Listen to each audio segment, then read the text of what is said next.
Note au crayon. Lettre d'introduction. La lettre qui sert d'introduction à ce recueil posthume indique assez le sentiment qui nous fait le livrer à l'impression. Mais les personnes amies auxquelles ce livre est destiné ne s'expliqueraient peut-être pas la publication des boutades tristes ou railleuses, des réflexions décousues qui vont suivre, si nous ne leur disions les motifs qui nous ont portés à ne pas les éloigner de ce recueil. Ces notes étaient jetées au crayon sur un cahier où Prosper écrivait, de temps à autre, dans une forme sommaire et imparfaite, les fantaisies, les répliques, les oppositions de mots, les bizarreries qui se présentaient à son esprit. Souvent, il semble avoir voulu tracer une de ces légendes qui n'ont de valeur que lorsqu'elles se trouvent placées au-dessous d'un dessin de Gavarni ou de Daumier. Si donc nous nous décidons à publier quelques-unes de ces notes au crayon, ce n'est pas que nous ayons la faiblesse de leur attribuer une valeur morale ou philosophique. Nous les publions parce qu'elles révèlent, mais peut-être que tout ce qui précède, le tour d'esprit, l'originalité de cet être charmant qui a été et qui a emporté la meilleure part de notre vie. Nous prions nos amis de ne voir là aucune prétention puérile. Nous n'en avons d'autre, en vérité, que celle de conserver quelques traits d'une physionomie délicate et fine, d'un talent qui n'a pas eu le temps de tenir ses promesses. Nous avons dit que ces notes révélaient le tour d'esprit de Prosper. Elles ont peut-être un autre mérite, si mérite il y a.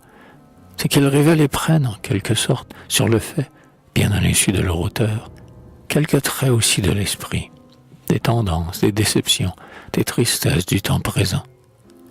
Il n'est pas, pour l'historien, de document insignifiant. Le moindre détail peut lui servir à expliquer, à reconstruire même certains aspects d'une société disparue. Qui sait si un exemplaire de cet humble livre, conservé par hasard, qui sait si ces notes que notre bien-aimé poète écrivait pour lui seul, n'aideront pas un jour quelques dipes de l'avenir à déchiffrer moins difficilement l'énigme que prépare le sphinx contemporain. Puisse cette publication faire comprendre à nos amis le motif qui nous a décidés à conserver quelques-unes de ces notes au crayon.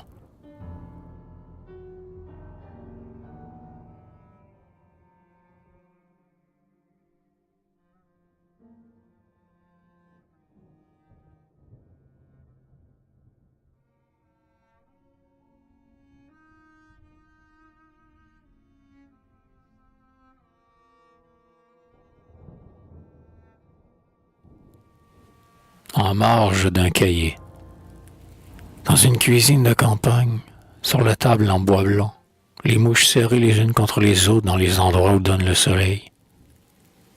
Sous les arbres, le soir, avant le coucher du soleil, les moucherons voltigent en un seul essaim dans la clarté d'un rayon. Le vent peut déraciner un chêne, mais il passe au travers d'une toile d'araignée sans pouvoir l'emporter. Ses petits pieds chuchotaient sur le parquet. Balafrer l'âme. On dit le parfum de la rose et l'odeur du chou. Mais sous son corsage de bure frissonne une peau de satin. J'ai vu, dans des endroits publics, des gens tout seuls rire avec recueillement. C'est un petit malheur. Oui, mais les malheurs, c'est comme les diamants. Si petit que cela soit, c'est toujours quelque chose. Où la douleur trouve un souvenir, la joie rencontre des larmes. Le gris qui paraît clair à côté du noir est sombre à côté du blanc.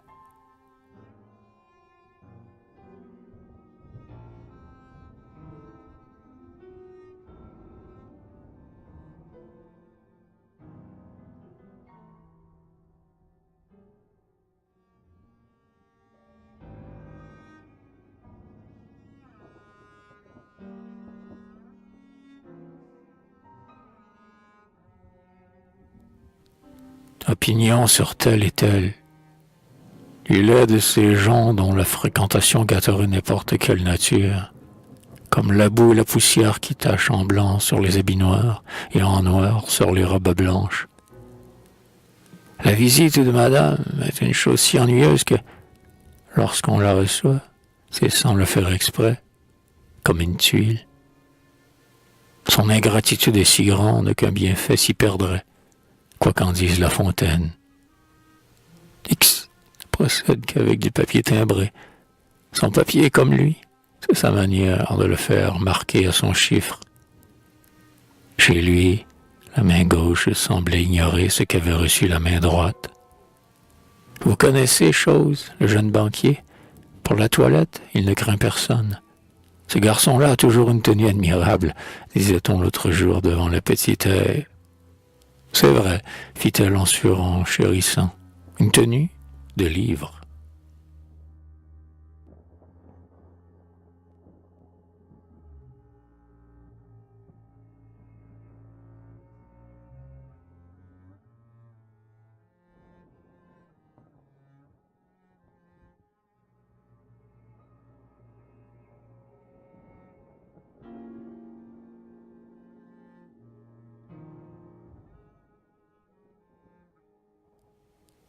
En parlant de quelqu'un qui a l'esprit méchant. Il a des éclats de rire qui sont comme des éclats d'obus. On ne s'en relève pas. X a la joie silencieuse. Quand il est content, il rit sans faire de bruit. C'est comme une petite fête de famille qui se passe en lui. On n'en est pas. H est un haut-parleur, comme un tambour qui est creux et sonore. Il vous a une physionomie ouverte, à deux battants.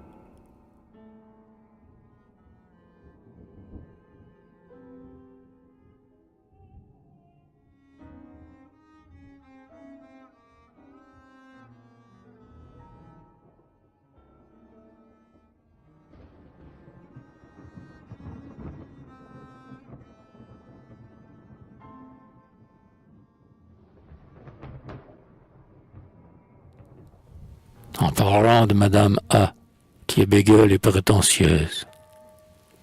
Avec du temps et de la patience, on en deviendrait amoureux. Elle a fait ses dents très tard, et encore, pas elle-même. Oh, il est toujours en avance. Allez, ce n'est pas lui qui arrivera après le potage. Naturellement, les huîtres d'abord, la soupe ensuite. C'est une règle.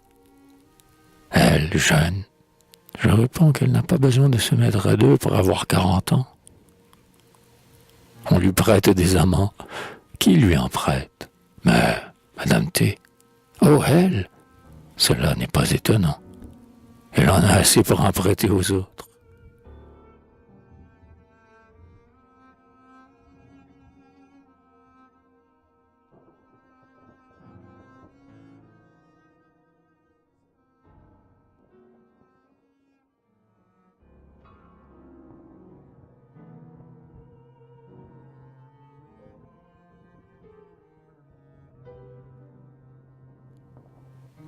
Une autre. C'est vrai, mais il ne faut pas la faire plus généreuse qu'elle ne l'est. Elle a toujours soin d'en garder quelques-uns pour elle. Le nez de mon nègre est épaté, mais celui d'Espinosa est épatant. Et que c'est agaçant. Il parle du nez, il parle continuellement. Eh bien, c'est un très bon sentiment. Cela prouve qu'il n'oublie pas les absents, lui, au moins. Un sot bien connu. Je ne prétends point parler de H. Le maelstrom n'est pas plus profond que le silence qui accompagne les plaisanteries de X. Il est bon comme le bon pain, et mauvais comme le bon fromage. J'y ai vu un tel, le Polonais. Il embaumait l'eau de cognac. Elle est maigre, mais maigre figurée sur la table du pape un vendredi saint. Une fille qui s'était vouée au célibat et au célibataire. X prétend que Bad est un vrai paradis, sans doute parce qu'il y joue un jeu d'enfer. Z a constamment l'air de fer blanc de son épée. C'est son épée qui m'a l'air de fer blanc. MP, c'est un pédant. Tiens, mais Chose nous en a dit beaucoup de bien. Oh, il n'y a rien d'étonnant à ce que MP lui est plu. MP est sourd, terne et grave. Il doit lui aller comme le vin blanc aux huîtres. X, ce n'est pas un homme, c'est un nez. Pardon, ce n'est pas un nez, c'est un timon. Un potage maigre, comme Mademoiselle M, et plus froid que le public qu'elle chante. Et quant à ses phrases, on ne saurait lui reprocher de les faire trop courtes ou trop longues. Elles durent juste le temps qu'un âne met à brère. Chose est un charmant garçon. Le fait est qu'il n'est pas marié. X a la physionomie très franche, c'est vrai. Il a l'air bête, mais au moins il l'est. T. Quand il lui arrive de dire la vérité, c'est pour le plaisir de faire un faux mensonge. 6 heures et M. Bruno sonnèrent avec un remarquable ensemble. Tant à la porte qu'à la pendule, il ne dit pas « je suis exact », il dit « la pendule va très bien ». Il a la fatuité de se croire modeste et la modestie d'avouer qu'il est fat. Et il dit « je suis modeste puisque j'avoue que je ne le suis pas ». Il est de ces gens qui se figurent qu'en allumant une lanterne à midi, on n'en verrait que mieux le soleil. En ces jours de tristesse, Calino prétend qu'il n'était pas né pour vivre.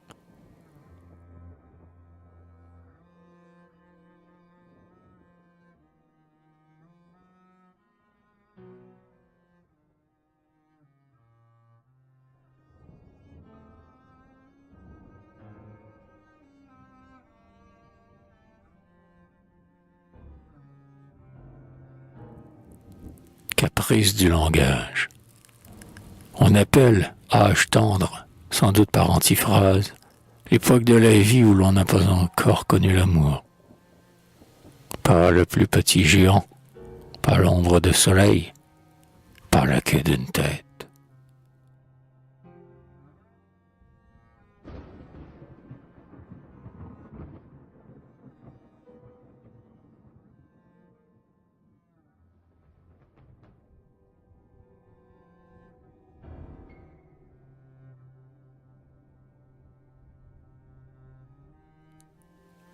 Dicton américain. Payez, vous serez confédérés. Mais, triple notaire que vous êtes, est-ce parce que l'imagination voyage sans cesse comme une vagabonde qu'on la dit folle du logis? Une lorette disait, un de mes amants les plus intimes.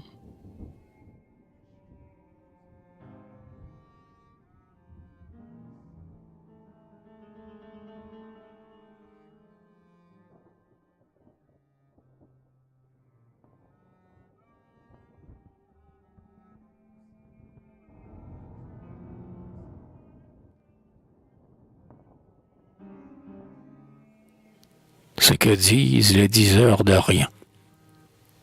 Un doigt de courée, 2 doigts de jardin, avec un petit hôtel au milieu, et je vous promets que cet ange sera à vous. Si l'amour était réellement le fils de Vénus, comme la mythologie veut le faire croire, par quel miracle Vénus, sa mère, l'aurait-elle conçu et engendré? Je ne sais si réellement en a rien. La parole est d'argent et le silence est d'or. Mais je sais bien que dans nos pays, les 3/4 du temps, le silence est urgent, car la parole endort. Nos chevaux dévorent l'espace. C'est une nourriture si légère. La femelle est faite pour le mâle, et la femme pour le mâle. J'ai lu cela sur le calepin d'un ami à moi. Il lui allongea un soufflet de forgeron. C'est tout dire. Fiat, luxe.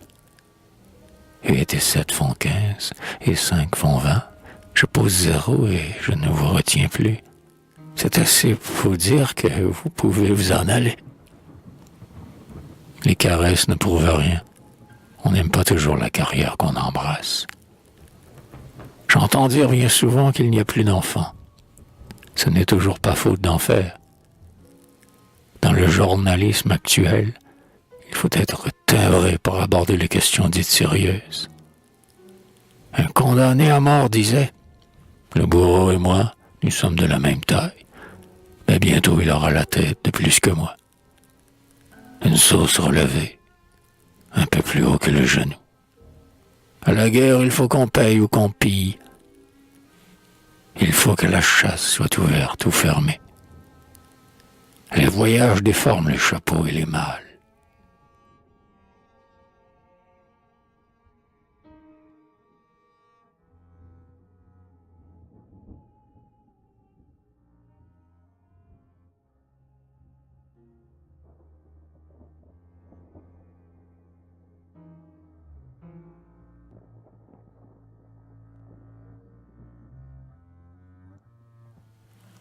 proverbe qui paye ses dettes sans cliché.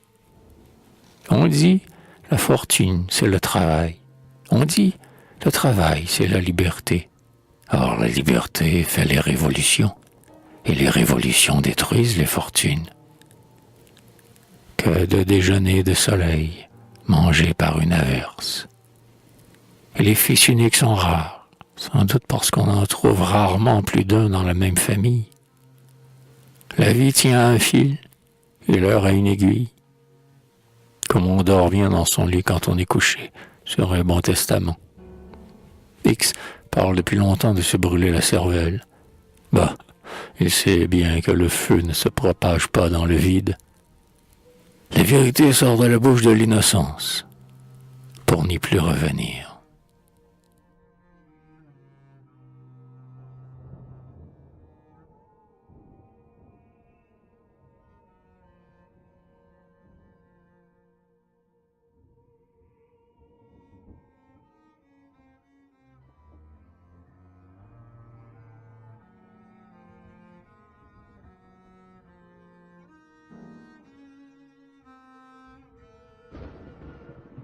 Les puces de Madala. À Madala, dans la tribu des Béni Ben Jacoub, où l'on trouve dans son lit tant de puces et si peu de pucelles. Ali, shérif et moi surtout, nous étions piqués comme des couvre-pieds de molleton. Impossible de découvrir une heure de sommeil dans toute la maison. C'est là que je me suis fait le serment moi-même. Si jamais j'ai des capitaux, de les laisser dormir au moins 8 heures par jour. Mon compagnon, qui se grattait tout autant que moi, mais qui tenait sans doute à prendre la défense de son pays, me disait de temps à autre, en manière d'encouragement. N'y pensez pas, voyez-vous, les puces, c'est comme cela. Dès qu'on peut n'y pas penser, on ne les sent plus. Je ne répondais rien, mais je n'en pensais pas moins aux puces. C'est absolument comme les personnes qui ont les jambes coupées. Si elles n'y pensaient plus, elles pourraient courir. Que voulez-vous faire? Il faut bien tuer le temps, n'est-ce pas? Naturellement, puisque c'est un grand maître. Pour un qui brille, 20 qui braille. Il faut que le temps se couvre, que le teint se cuivre. Connaissez-vous la différence qui existe entre une chute et une cataracte? Non, c'est qu'une cataracte est un beau spectacle, au lieu qu'une chute est un spectacle ennuyeux. Exemple, le Niagara, c'est une cataracte. La comédie de « Voilà une chute ». Eh bien, garçon, et ce café, il ne paraît que le soir, comme la patrie. Un journal qui se dit bien informé, ce qui déjà est une erreur de sa part. Mademoiselle X faisait mettre une glace au plafond de son lit. C'est pour me voir dormir, disait-elle. Un bohème, encore plus bohème que c'est, a inventé une sentence dont il fait fréquent usage avec ses fournisseurs. Il leur soutient que La Fontaine a dit, à l'œil on connaît l'artisan, son bottier la trouve très mauvaise.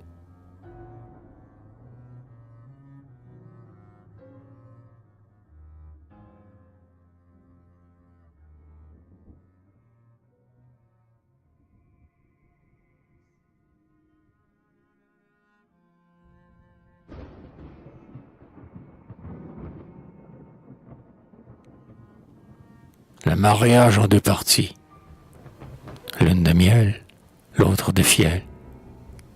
Un pays où il fait si froid qu'on ne sait jamais au juste si les gens vous parlent ou s'il éternue.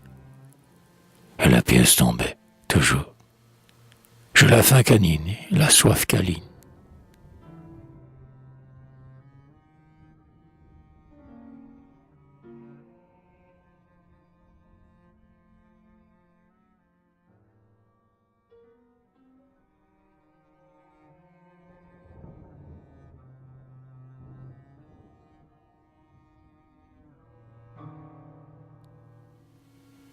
Proverbe. Mieux vaut lard que navet. Tel journal n'est pas timbré, n'est-ce pas? Cela dépend.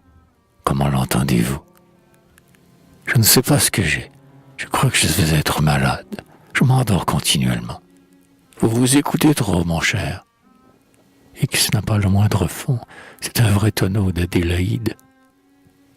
Il ne faut pas confondre la ronde avec l'anglaise, qui est généralement plate. Une poire d'angoisse pour la soif. Qui donc dit que X est un chef de secte? C'est d'insecte qu'il faut dire.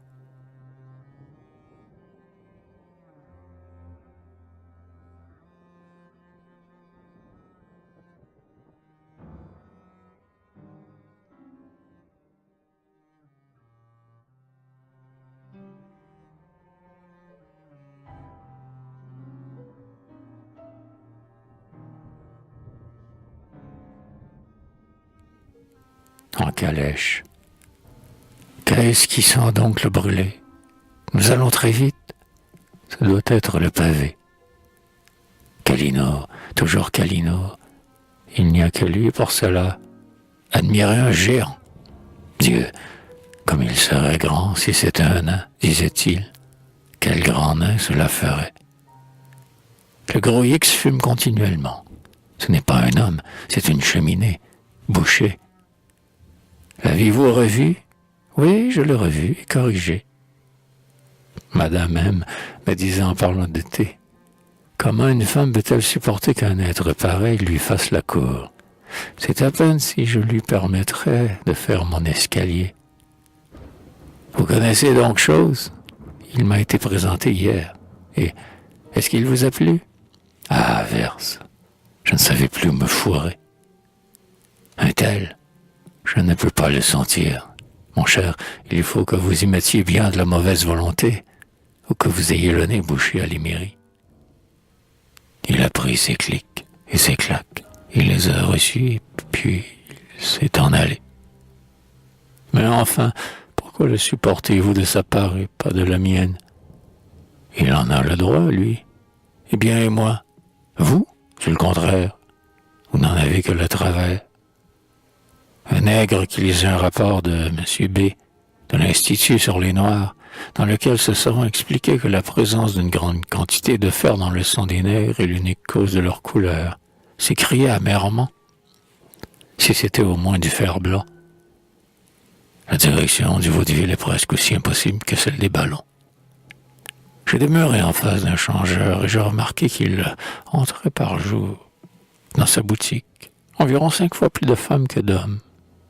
Je savais bien déjà que les Parisiennes étaient changeantes, mais pas à ce point-là. Vous ne me toucherez qu'après avoir passé sur son corps.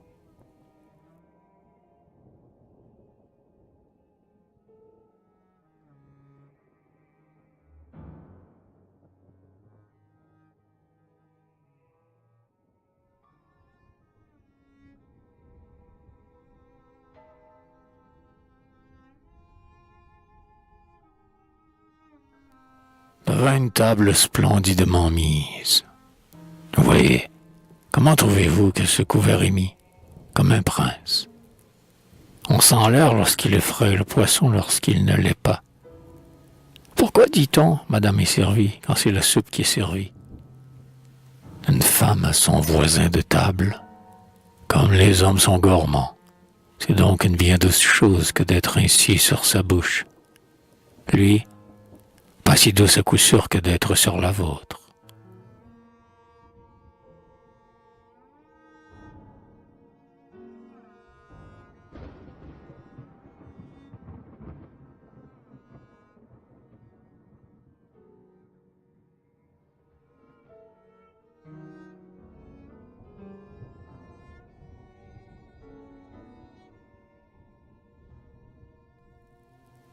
Scie d'atelier.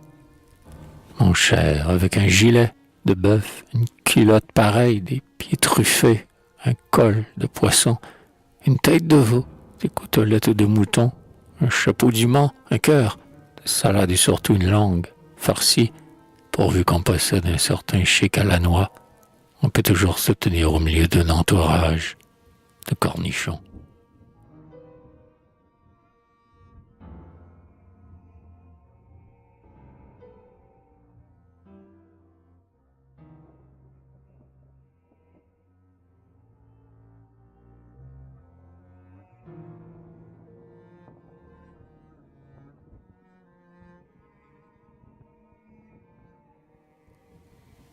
table. Une dîneuse. Ah, je m'en suis mordu la langue, son voisin. Et vous vous plaignez? Je voudrais bien être à votre place. La mer était tranquille, comme Baptiste. L'art d'élever des lapins et de s'en faire 3000 lièvres de rente. J'ai trop peu d'argent pour l'employer à des dépenses utiles. Le sergent de ville. Votre profession? Le filou. Je fais la chaîne aux incendies. Le voyou. Et la montre aux feux d'artifice. La preuve que le fromage est une chose atroce, c'est que La Fontaine indique une leçon. Et une leçon, c'est pourtant bien ennuyeux. Ou encore mieux qu'un fromage. Monsieur, voilà une parole imprudente. Eh bien, alors j'ai bien fait de ne pas la garder. X à la plaisanterie funèbre. C'est égal. Je lui trouve l'esprit mordant quelquefois. Ouais, c'est-à-dire croque-mordant. Autre qu'il est bête, je ne le crois pas bon. Il n'a pas une figure ouverte. Drame, il faut la faire ouvrir. Il y a une écaillère au coin. Maigre comme un clown. Monsieur, je vous en prie, ne l'appelons pas Calino. Devant qui on causait sur la vie et la mort, on disait que, quant à lui, le seul espoir de mourir lui donnait le courage de supporter la vie. Vraiment, fit quelqu'un. C'est certain. Et la preuve, c'est que si la mort n'existait pas, je me serais suicidé depuis longtemps. Pourquoi, dans les cartes, le trèfle signifie-t-il de l'argent? Parce que si tout le monde avait du trèfle, presque tout le monde aurait de quoi manger. B a toujours des arguments très serrés, c'est vrai. On dirait des cornichons dans un bocal. Pour le moment, dans cette affaire-là, c'est lui qui tient la corde. Il devrait bien en profiter pour se pendre. Un orgueil de barbarie.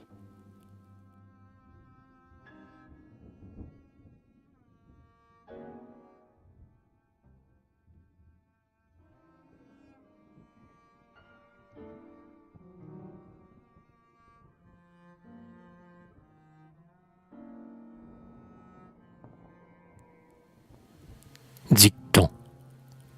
On ne sait ni qui rit ni qui pleure. Et de quoi le ciel t'aidera. Calino, est-ce que vous entendez le grec? Parle, je ne suis pas sourd. À la sortie d'une gare, pendant qu'on chargeait des malles sur un fiacre, les chevaux avançaient continuellement de quelques pas. Ah ça, mais cocher, vous voulez donc partir avant d'être chargé? Vous êtes encore un drôle de pistolet? Oh non, bourgeois, j'aurai d'abord besoin d'un canon. Le feu prend, le chaland donne, le caoutchouc prête. Vous la jugez trop sévèrement. Elle est moins mal que vous ne le dites. Quoique un peu maigre, elle est bien plantée. Je crois bien, comme avec un marteau, on s'y pendrait. Chose est un bien joli garçon, mais il se met trop de parfum. Il embaumerait un mort à 15 pas.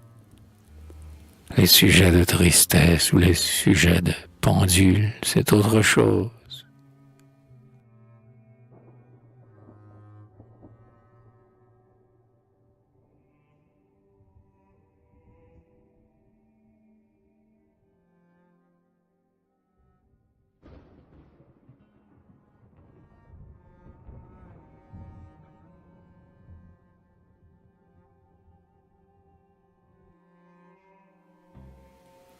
À deux personnes qui se parlent bas. Vous savez, si vous êtes de trop, que je ne vous gêne pas, vous pouvez sortir. J'avais pour connaissance un sergent qui faisait quelquefois la lecture, le soir, à la chambrée. Chaque fois qu'il rencontrait l'abréviation de etc., ne sachant comment la traduire, il se bornait à nommer bien haut les 3 lettres dans leur ordre respectif. Cela faisait un drôle d'effet à la fin d'une phrase. E.T.C. Un jour, il eut un trait de lumière et, se frappant le front, s'écria « Faut-il que je sois bête pour ne pas avoir compris ça plus tôt ?» Il venait de deviner. Et en effet, à dater de ce jour-là, il traduisit le mystérieux etc., en disant « Et ta sœur? Qu'est-ce qu'il y a donc eu, sergent 93, qu'on nous en parle souvent? En 93, eh bien, pardi, c'est la révolution de 1830. Sergent, j'ai entendu dire que le tonnerre ne tombe jamais sur le paratonnerre. Eh bien, le tonnerre a cela de commun avec moi, car je puis dire que cela ne m'est jamais arrivé non plus, jusqu'à présent du moins. Le violon, corps de garde, ainsi nommé parce qu'on y est conduit par des archers. Pour doubler un cap, est-ce qu'il faut en avoir un autre pareil?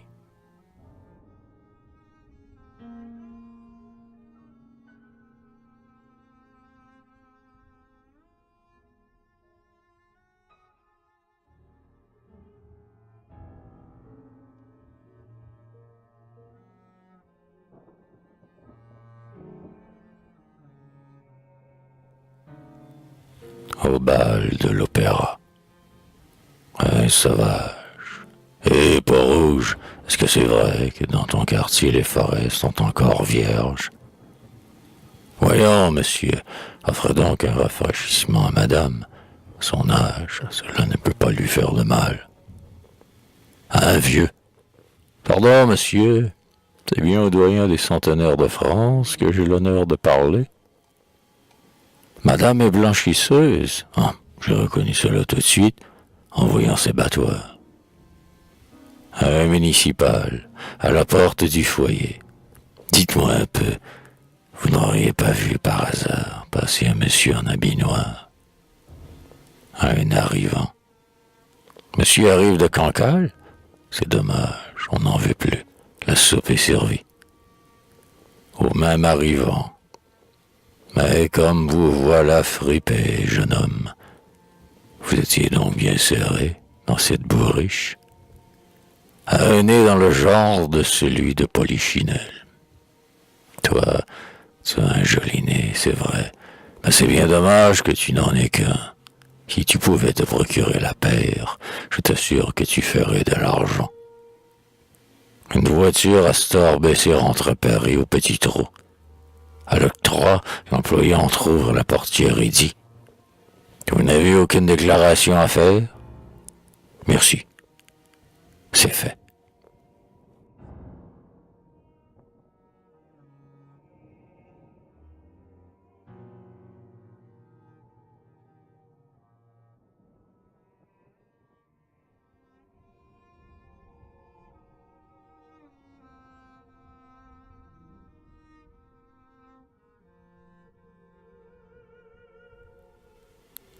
Misanthropie.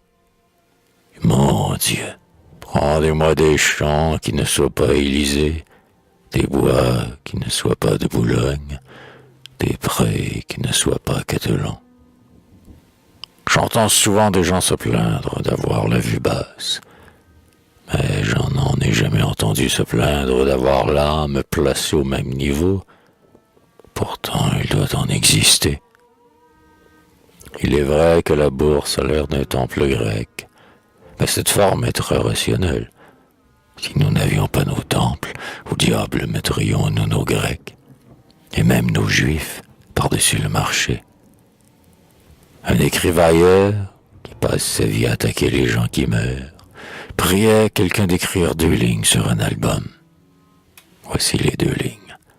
Ce ne sont pas ceux qui s'en vont qui sont à craindre, ce sont ceux qui restent. Je ne suis pas de ceux qui disent « ce n'est rien, c'est une femme qui se noie ». Au contraire, je me dis « tiens, cela en fait toujours une de moins ». Une espèce de chanson à laquelle, s'il y avait eu des paroles, il n'aurait plus manqué qu'un air. Et puis un monsieur nous a lu un tas de petits vers très soporifiques qu'il avait organisés par la circonstance.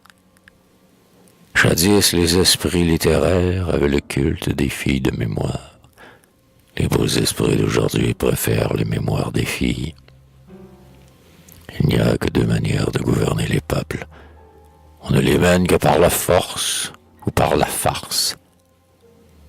Toujours les femmes et les montres, Plus elles sont plates, plus elles coûtent cher. Il en est de certains hommes comme de ces gros nuages qui traversent l'air par un temps lourd et orageux. Tout le monde est oppressé. Ils crèvent.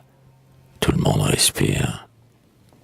Ah, si j'avais pu prévoir comment vous seriez, disait-elle en pleurant son troisième époux. Je vous assure bien que je ne serai pas veuve à l'heure qu'il est. L'enfant tue, en venant au monde, une crise qui faillit le sauver de vivre. Par malheur pour lui, le docteur était réellement habile et le sauva d'être sauvé. Une femme laide qui fait la bégueule, c'est comme une porte de prison sur laquelle on lirait. Le public n'entre pas ici. Pardon, mon pauvre enfant, de t'avoir mis au monde. Comme toutes les calomnies, le mot est du succès. La médecine est un art qui fait vivre beaucoup de médecins, et vivoiter beaucoup de croque-morts et mourir beaucoup de malades. Une société où il y a du monde, c'est ainsi que P désigne une réunion quelconque où se trouvent des indifférents et des ennuyeux. Et lorsqu'on est entremis seulement, alors c'est une société où il n'y a personne. Quand on pense que les gens qui possèdent des dettes n'auraient qu'à les payer pour s'enrichir, on est étonné de trouver un si grand nombre d'âmes désintéressées. On ne me fera jamais croire que les personnes qui ont sous la main moyen si simple de faire fortune préfèrent rester dans la misère uniquement pour leur plaisir. Certes, c'est la position la plus humiliante pour un mort que d'être le premier mari d'une femme. Mais je n'en sais guère de plus triste pour un vivant que d'en être le second. À propos, monsieur un-tel, mais il est mort. Comment, encore? Madame, c'est la première fois. Le 1er mai 1840, époque à laquelle je pouvais encore espérer ne jamais venir au monde.